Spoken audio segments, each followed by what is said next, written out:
quand vous dites développer le football africain, c'est un autre débat. Parce que développer le football africain, ça dépend de chaque fédération. Mais il y a des mauvais deals.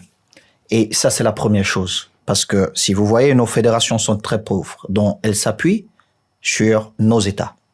Mais la priorité de nos États, c'est pas le football. C'est pas le football.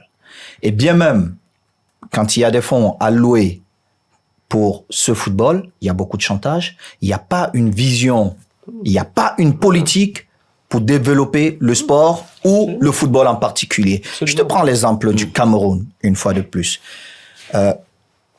Moi, quand je décide un peu de me mêler de toutes ces choses, Maître Api, qui arrive à la tête de la fédération, il n'y avait pas une comptabilité retraçable où on pouvait voir ce qui se passe. Il crée une comptabilité. C'est une réalité qui est là aujourd'hui. La fédération, aujourd'hui, essaye de fonctionner. Le football jeune a repris au Cameroun. Là, je discute tous les jours avec ceux qui s'occupent du football chez nous, pour le dire. Le plus important pour nous, c'est de développer notre championnat. Parce que, les gens se focalisent sur nos équipes nationales. C'est tout. Les gens en Afrique, ils ne s'occupent que de nos équipes nationales. Mais parce qu'il n'y a pas un championnat intéressant. Pourquoi? Non. Quand je dis les gens, ce sont nos dirigeants. Oui, ce sont les politiciens qui doivent soutenir ce football. Mais pourquoi? Parce que quand vous regardez nos équipes nationales, nous avons des joueurs des binationaux qui sont à 80, parfois 92% dans nos sélections, d'autres qui ne savent même pas chanter l'hymne national, qui ne parlent même pas. Bon, ils ont ce talent et peut-être ils ont le droit d'être camerounais, je ne dis pas le contraire. Mais, ce que nous devons développer, c'est le championnat national. Le championnat, pour que ce championnat nous permette d'avoir des joueurs dans nos différentes équipes nationales et pouvoir permettre à cette équipe nationale de pas vivre un certain chantage. Parce que, mais quand tu dis ça aux gens au Cameroun, ils disent, mais lui, il dit ça parce qu'il est riche. Mais non! La seule chose qui intéresse ces dirigeants, c'est de voler. De voler. Ils n'ont aucune vision. Quand tu viens, tu dis, j'ai besoin d'un sélectionneur 4 ans qui vient, qui me réorganise toutes les équipes nationales, qui réorganisent l'équipe nationale senior, où les joueurs ne viendront pas dire moi je ne vais pas jouer en sélection parce que je ne suis pas l'ami de tel. Monsieur, quand tu es sélectionné, tu viens jouer, c'est pas parce que tu es l'ami de tel. Moi, j'ai vécu ça à l'équipe nationale pendant 10 ans, où il y avait un clan qui voulait jouer entre eux. Pourtant, les meilleurs n'étaient pas dans ce clan. Il y avait 1 ou 2 joueurs qui méritaient de jouer, mais vous ne pouvez pas prendre un groupe d'amis et les mettre dans une équipe nationale qui défend 25 millions de personnes. Donc, toutes ces choses. Mais quand vous le dites, Alan, moi, on m'a traduit au conseil de discipline. On m'a, un de tes amis ministres. Merci beaucoup. m'a carrément menacé lors du truc qu'ils ont organisé entre eux pour dire aux Camerounais, non, c'est Samuel le fautif. J'ai dit non. Vous ne pouvez pas prendre quelqu'un qui ne sait pas lire, vous le mettez team manager. Ce n'est pas possible. Je ne sais pas de quel ministre il s'agit, mais en tout cas... Tu sais de quoi je parle, Alain. Moi, je dis, pour organiser le football africain, les Africains doivent prendre les responsabilités, les présidents de fédération, et ne pas laisser les différents ministres de sport venir s'ingérer.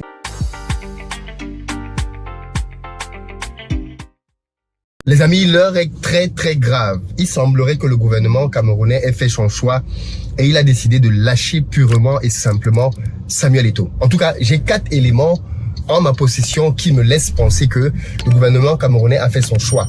Et ils ont décidé clairement de ne pas suivre Samuel Eto'o dans le conflit qui l'oppose au ministre des Sports, Mouele Kombi, ministre des Sports du Cameroun.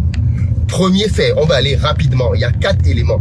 Le premier fait, c'est que, si vous vous souvenez, une conférence de presse avait lieu ce matin à 11h au Cameroun, au cours de laquelle le sélectionneur Tungu Pile, que Samuel Eto'o a nommé comme intérim, devait faire une conférence de presse dans laquelle il devait annoncer la liste des 26 joueurs qu'il a retenus pour participer aux prochaines éliminatoires. tenez-vous tranquille, cette conférence de presse a été reportée à 16h.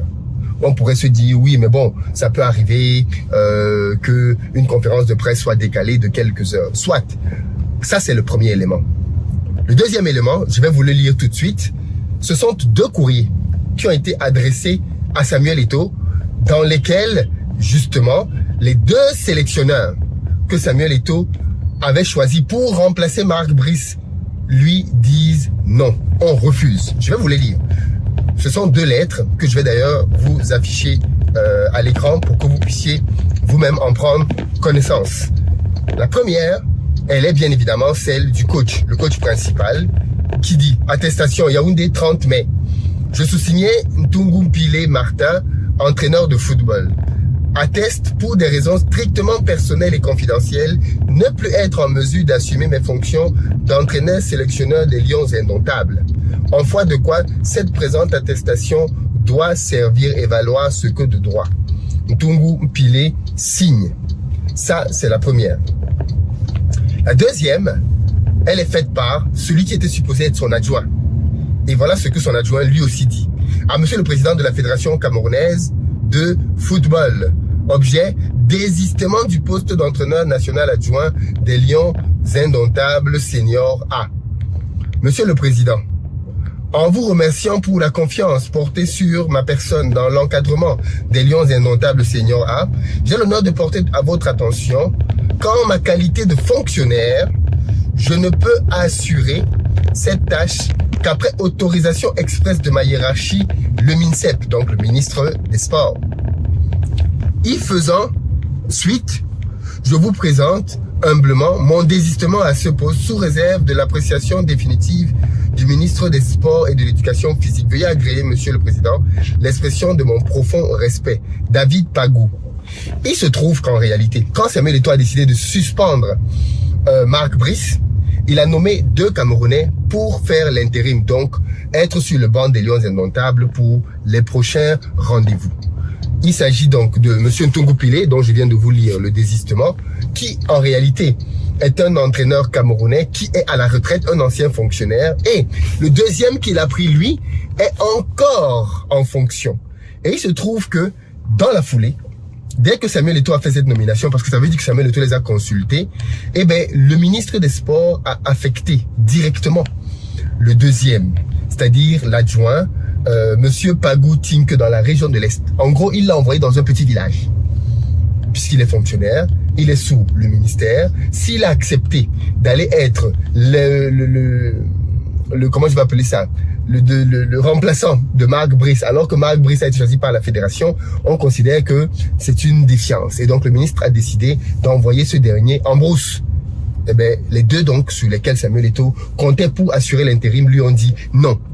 Troisième signal qui prouve que les choses ne vont pas dans le bon sens pour Samuel Eto'o, c'est que Marc Brice, à qui Samuel Eto'o a dit très clairement, si vous sortez d'ici, vous ne revenez plus, est convoqué à la FECAFOOT par le secrétaire général.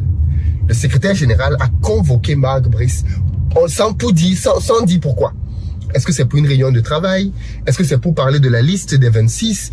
On ne sait pas trop pourquoi. Dans tous les cas, Marc Brice est convoqué par le secrétaire général de la Fédération camerounaise de football. Et, bien évidemment, on ne sait pas s'il va s'y rendre d'ailleurs. Et, bien évidemment, le 4e élément, et le plus inquiétant d'ailleurs, c'est qu'au moment où on parle, d'après plusieurs médias camerounais, la Fédération camerounaise de football est encerclée par les militaires. Il y a de la police armée jusqu'aux dents autour de la fédération. Qu'est-ce qui se prépare? Est-ce qu'on veut arrêter Samuel Eto'o? Est-ce que c'est une intimidation? Qu'est-ce qui est en train de se préparer? Bien évidemment, on le sait tous, Samuel Eto'o est, comment je vais dire ça? Il a la bénédiction de la FIFA qui ne reconnaît que Samuel Eto'o. Ce qui fait qu'en réalité, Samuel Eto'o a un moyen de pression énorme sur l'État du Cameroun. Parce que si c'était une histoire camerouno-camerounaise, je pense que Samuel Eto'o serait le cas, Samuel Eto'o serait déjà réglé depuis bien longtemps. Mais, comme il s'agit d'une histoire dans laquelle la FIFA a son mot à dire, et que le représentant que la FIFA connaît, c'est Samuel Eto'o, eh bien, l'État du Cameroun ne peut pas faire n'importe quoi. L'État du Cameroun, bien évidemment, je pense, est aussi soumis à un certain nombre de règles.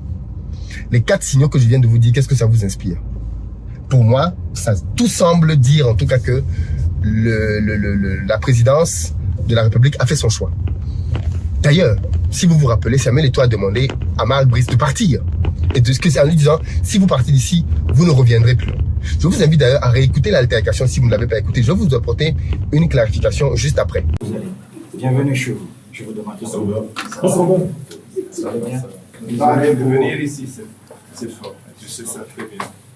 Vous allez bien? Très bien, je vous remercie. Merci. Très bien, merci. On sort. On sort. Vous allez bien? Mais le président a fait comme le secrétaire, au moins le président a fait l'action qu'il a convoquée. C'est au moins la moindre chose. Dérangez pas mon lieu de travail et vous me connaissez très bien. Ici, vous n'avez pas parole. Quand je viens au ministère, je vous respecte. Ici, je suis le seul patron. Et vous ne le faites pas, monsieur Ndolo. C'est la dernière fois. Je vous interdis de lever le ton. C'est la dernière fois. Monsieur, vous appelez-moi la sécurité, vous le mettez dehors. C'est la dernière fois, vous avez compris.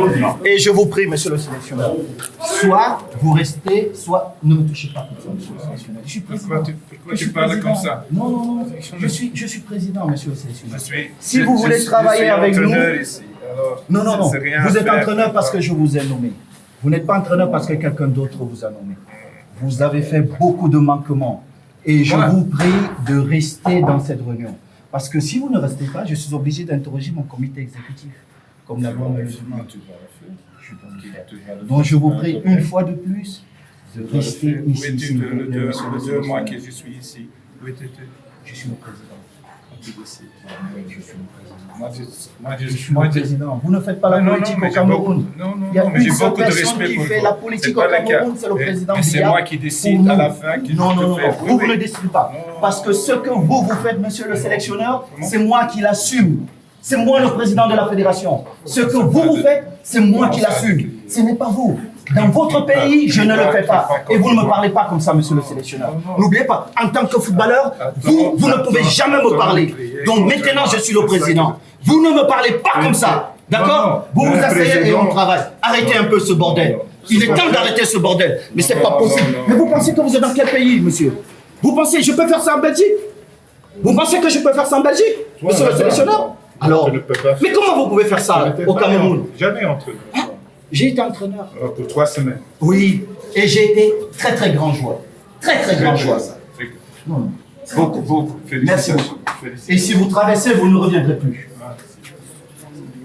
Directeur, convoquez mon comité exécutif. Vous l'avez vous-même entendu, Samuel Eto'o dit clairement, appelez-moi mon comité exécutif. En disant, parce qu'il avait très clairement dit, si vous sortez d'ici, vous ne revenez plus jamais. Et Marc Brice est sorti. Marc Brice est sorti. Eh bien, figurez-vous que, après avoir été mis à pied par la Fédération camerounaise de football, dès le lendemain, le ministre des Sports a organisé une rencontre pour préparer le match qui arrive prochainement. Et qui était à table? Marc Brice. Ça veut dire que le ministre des Sports a simplement dit à Samuel Eto'o que tout ce que tu dis là, ça ne compte pas. Marc Brice est et demeure le sélectionneur de l'équipe du Cameroun. Point à la ligne. C'est un désaveu énorme pour Samuel Eto'o. Mais bon, on va dire que ça reste la guerre entre les deux parties, n'est-ce pas? Ça reste de la guerre. D'un côté, Marc Brice est reconnu par la fédération. De l'autre, il est rejeté par Samuel Eto'o. Et au final, la fédération, pour rester cohérente par rapport à son propre choix, continue de maintenir sa confiance à Marc Brice. Qu'est-ce que ça vous inspire tout ça? Est-ce que ce sont des conditions dans lesquelles on peut sereinement préparer un match de football? De vous à moi. Est-ce que ce sont des conditions dans lesquelles on peut sereinement préparer un match de football? Ce à quoi on assiste là démontre très clairement que la priorité pour les deux parties, ce n'est pas le football. Clairement. Vu que chacun d'entre eux est aujourd'hui en train de se battre pour son honneur, pour sa réputation, pour son ego, on pourrait penser, ce n'est plus le football qui est le principal conseil. Parce que si c'était le football, je pense que le professeur Moué aurait appelé Samuel Eto'o. Peut-être qu'il a essayé de le faire, j'en sais rien, pour calmer les choses et lui dire, écoute, voilà. Ou alors Samuel Eto'o aurait appelé le professeur Moué en disant, grand frère, voilà. Pour les intérêts de la nation, faisons comme ci, comme ça. Mais chacun d'eux a décidé de camper sur sa position, quitte à ce que ça entraîne, bien évidemment, que le Cameroun soit perdant dans cette histoire. Dans tous les cas, Je ne sais pas dans quelle atmosphère ces joueurs vont arriver. Ils arrivent au compte-gouttes. Comment ça va se passer leur accueil?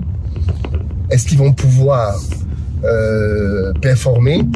Impossible n'est pas camerounais. C'est parfois quand cette équipe est dans l'adversité la plus totale qu'elle parvient à surprendre son monde.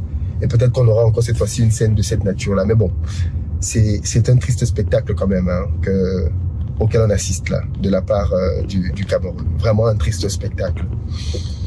Et puis surtout, si Marc Brice reste sélectionneur, qu'est-ce que ça va donner vis-à-vis de la FECAFOOT? Qu'est-ce que ça va donner vis-à-vis de la FECAFOOT? Ça veut dire que la FECAFOOT n'aura plus aucune emprise sur l'entraîneur de l'équipe de football du Cameroun. Est-ce que c'est vers ça que le ministre veut aller? Dans tous les cas, les prochaines heures vont être décisives dans cet affrontement. Peace.